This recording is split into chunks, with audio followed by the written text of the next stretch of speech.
जय हिंद बच्चों।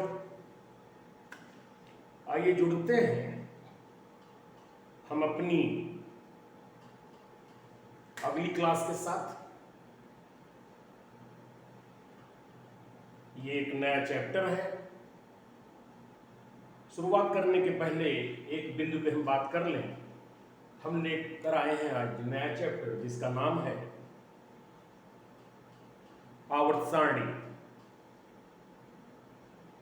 आवर्त सारणी एक बहुत ही महत्वपूर्ण चैप्टर है रसायन विज्ञान में। आइए शुरुआत करते हैं अपने अगले लेक्चर के साथ, नए चैप्टर के अगले लेक्चर के साथ 11th की क्लास लेकर।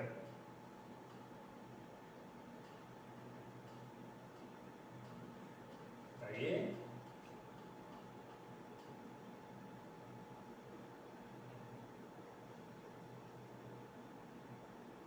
लेक्चर नंबर 40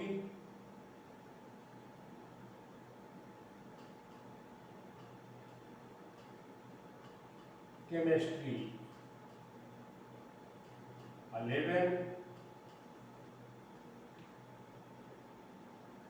चैप्टर का नाम है पीरियाडिक टेबल।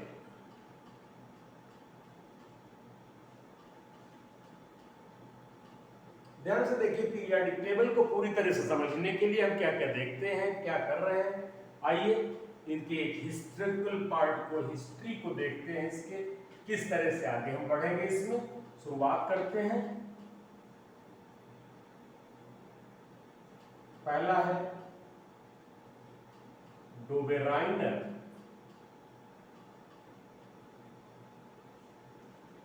का त्रिक सिद्धांत। त्रिक सिद्धांत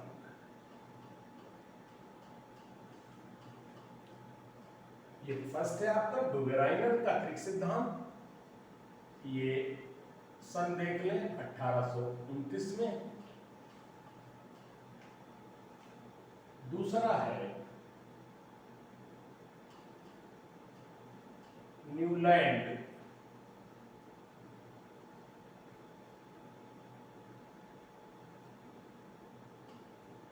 का अष्टक नियम।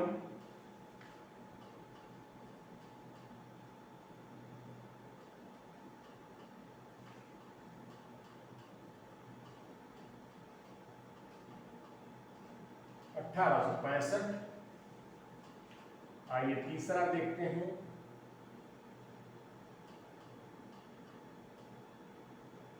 लोथर मेयर का वक्र तत्व।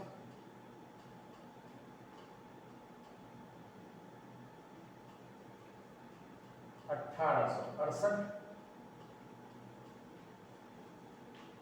इसके बाद मेंडलीफ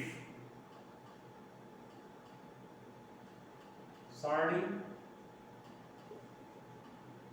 के तत्व।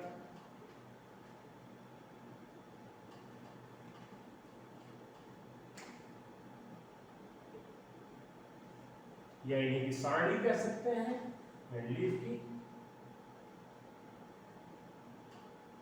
इन्होंने दिया अपना 1869 में। नंबर 5 पर आते हैं मोजुले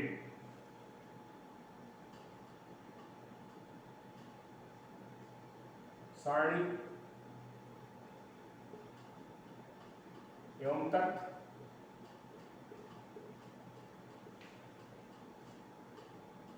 (1913)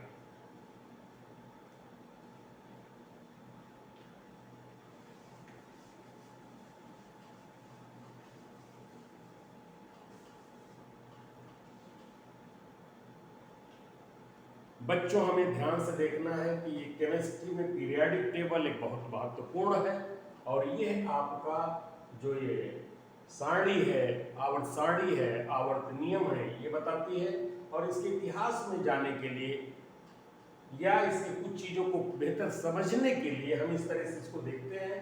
पहला डोबेराइनर का त्रिक सिद्धांत, 1829 में, न्यूलैंड का स्टक का नियम 1865 में, लोदरमेयर का वक्र तथ्य 1868 में, मेंडलीफ सारणी के तथ्य 1869 में, उसके बाद मोजले सारणी जो आधुनिक सारणी है तत्वों की, इसका और इसके तथ्य 1913 में।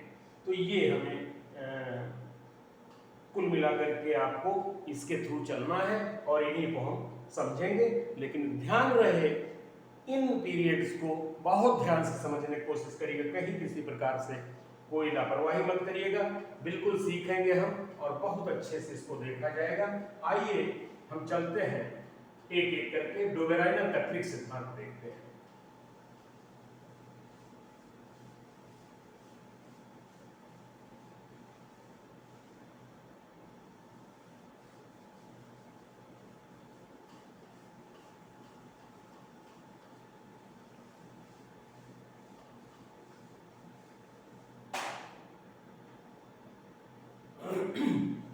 डोबेराइनर का त्रिक सिद्धांत, जिसको हम थियरी ऑफ ट्रायड भी कहते हैं, थियरी ऑफ ट्रायड भी कहते हैं। डोबेराइनर जो बता रहे हैं, इनका अपना ये मानना है कि कुछ ऐसे तत्व हैं जिनमें यदि हम दो तत्वों को जान लें किसी वर्ग में या एक सीधे सेट में, तो उसमें जो पहला तत्व हम देख रहे हैं और आखिरी तत्व देख रहे हैं, उन दोनों का जो परमाणु भार है, बीच वाले तत्व का परमाणु भार उन दोनों के भार का एक लगभग औसत होता है, लगभग बराबर होता है। आइए जरा देखने की कोशिश करते हैं। मान लीजिए एक हम त्रिक समूह देख लेते हैं, एग्जाम्पल से समझेंगे हम। आइए एक तत्व हम ले लेते हैं लिथियम, एक ले लेते हैं पोटेशियम, बीच में इसके क्या आता है? सोडियम। लिथियम का भार क्या है? 7, इसका भार क्या है? 39, इसका भार हम डबल। आइए वेट देख लें, इसका वेट क्या होगा? 7 + 39/2, 46/2 = 23। तो जो सोडियम का भार होगा वो 23 होगा। अर्थात अगर 3 तत्वों का समूह लेने पर मध्य तत्व का परमाणु भार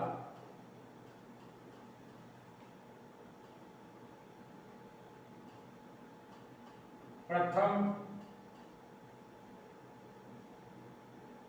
एवं तृतीय तत्व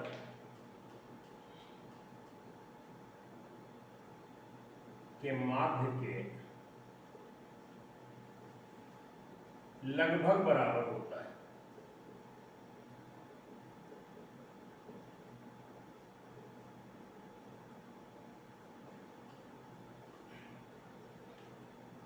हमारा जो डोबेराइनर का त्रिक सिद्धांत है, ये सीधे समझिए, त्रिक का मतलब ट्राई है, ट्राई का मतलब 3 तत्व है और एक समूह ले लिया।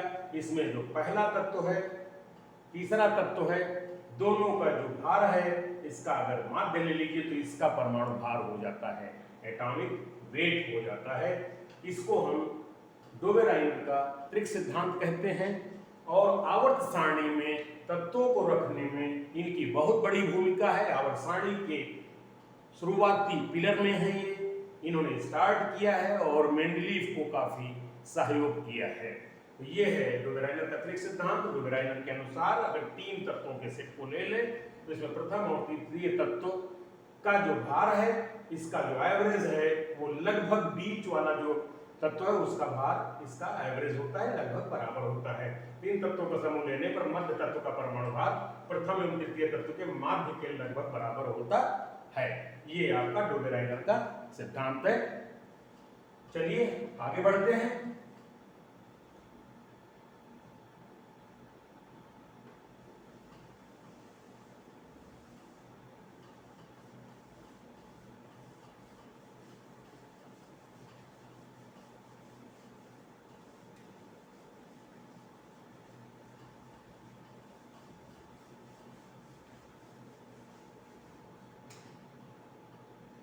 दूसरा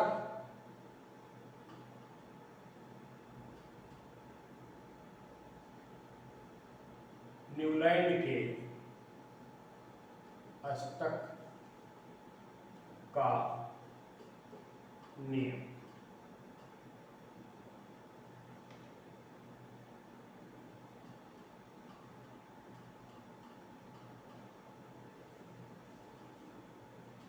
इसको लॉ ऑफ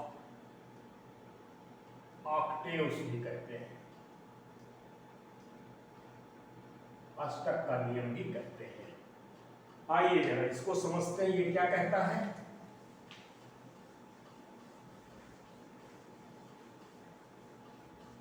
आइए देखते हैं, तत्वों को पहले देख लें फिर समझाने की कोशिश करते हैं। Lithium, beryllium, boron, carbon, nitrogen, oxygen, fluorine. Lithium, beryllium, boron, carbon, nitrogen, oxygen, fluorine. पहला तत्व, दूसरा तत्व, तीसरा, चौथा, पांचवा, छठवां, सातवां। आठवां तत्व क्या है? सोडियम। ये है मैग्नीशियम, यहां पर एल्युमिनियम, यहां पर सिलिकॉन, यहां पर फास्फोरस, यहां पर सल्फर, यहां पर क्लोरीन, यहां पर पोटेशियम। आइए इतने तत्वों को मैंने देखे, जरा इनके भार भी रखकर देख लेते हैं। इसका भार है 7, इसका भार है 9,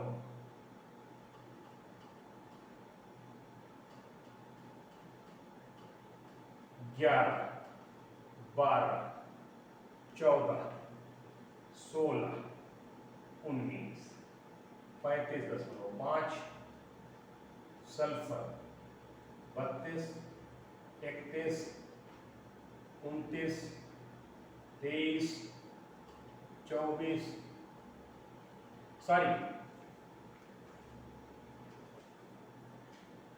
27 है ये, 24, 23, 39।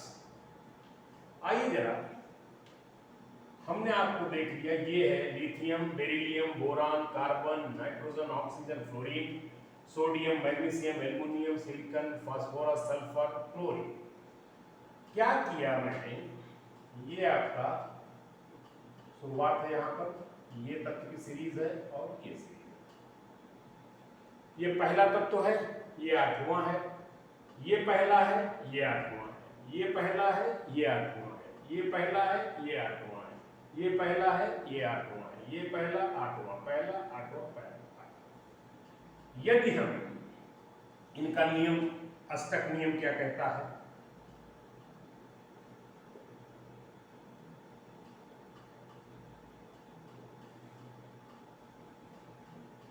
तत्वों को परमाणु भार के बढ़ते हुए क्रम में रखने पर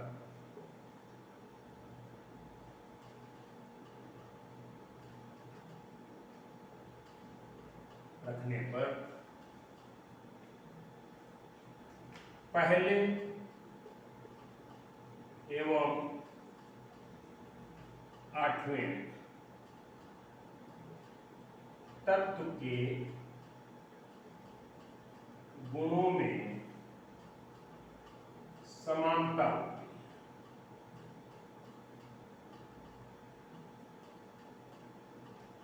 है। आइए, न्यूलैंड ने जो नियम दिया वो अष्टक का नियम दिया, लॉ ऑफ ऑक्टेव दिया, और यह बताया, एक ध्यान इधर आपका खींचा इन्होंने कि जब हम आवर्त सारणी में तत्वों को हम रखते हैं तो पहला तत्व और आठवां तत्व समान गुणों वाला होता है। यही न्यूलैंड के अष्टक का नियम है। इस पर इनकी स्टडी हुई और बाद में इन्होंने मेंडलीफ के साथ बहुत बड़ा इन्होंने सहयोग किया, जैसे डोबेराइनर ने किया। डोबेराइनर की बहुत बड़ी भूमिका है, दूसरा न्यूलैंड का है। तो इनका नियम समझे, तत्वों को परमाणु भार के बढ़ते क्रम में जब इन्होंने रखा, देखा कि पहले के बाद आठवां जो तत्व आ रहा है, एक ग्रुप में एक तो आता है और इनमें गुणों में समानता होती है। ये इनके अष्टक का नियम है। आइए आगे चलते हैं। लोदरमैन,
आइए तीसरा देखते हैं।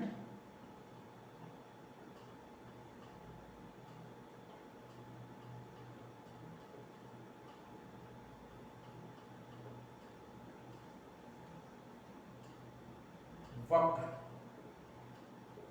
आलेख तत्व।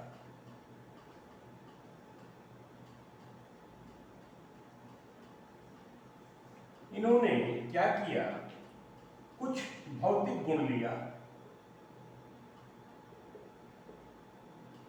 भौतिक गुण में इन्होंने क्या लिया, परमाणुवीय आयतन लिया,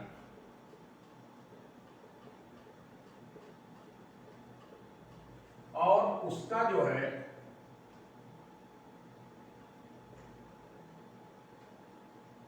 परमाणु भार के मध्य ग्राफ खींचा। इसके बाद इन्होंने गलनांक लिया, इन्होंने उसका परमाणु भार के सापेक्ष तत्व के एक ग्राफ खींचा, क्वथनांक लिया,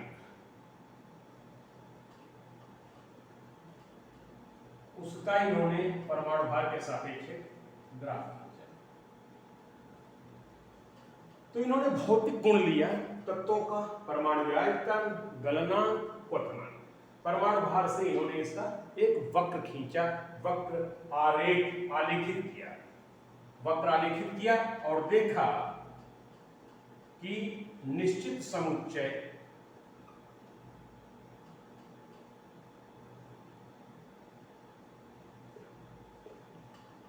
में तत्वों में समानता मिली, समानता मिली। देखिए, निश्चित समुच्चय ले लिया, एक सेट ले लिया, मान लीजिए पहले के बाद आठवां तत्व, वही चीज इनको मान लीजिए मिली, या जो भी है। इस तरह से इन्होंने एक अध्ययन किया। लोदरमेयर वक्र आलेख तत्व यही कहता है कि इन्होंने आलेखित किया, एक वक्र बनाया, ग्राफ बनाया, आयतन परमाणु भार के बीच, गलनांक परमाणु भार के बीच, क्वथनांक परमाणु भार के बीच, और इन्होंने निश्चित समुच्चय में तत्वों में समानता पाई। और इस कॉन्सेप्ट को भी लेकर के ये मेंडलीफ के साथ जुड़े, और मेंडलीफ के साथ, मेंडलीफ एक रसायनज्ञ थे और उनके साथ ये लग करके आवर्त सारणी के प्रारूप को दिए। तो लोदरमेयर का ये एक इनका तथ्य रहा है।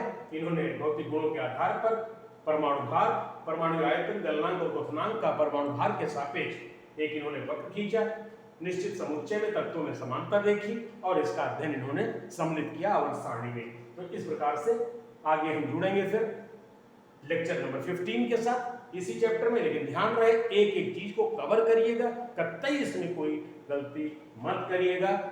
सीखना है हमें आवर्त सारणी। धन्यवाद।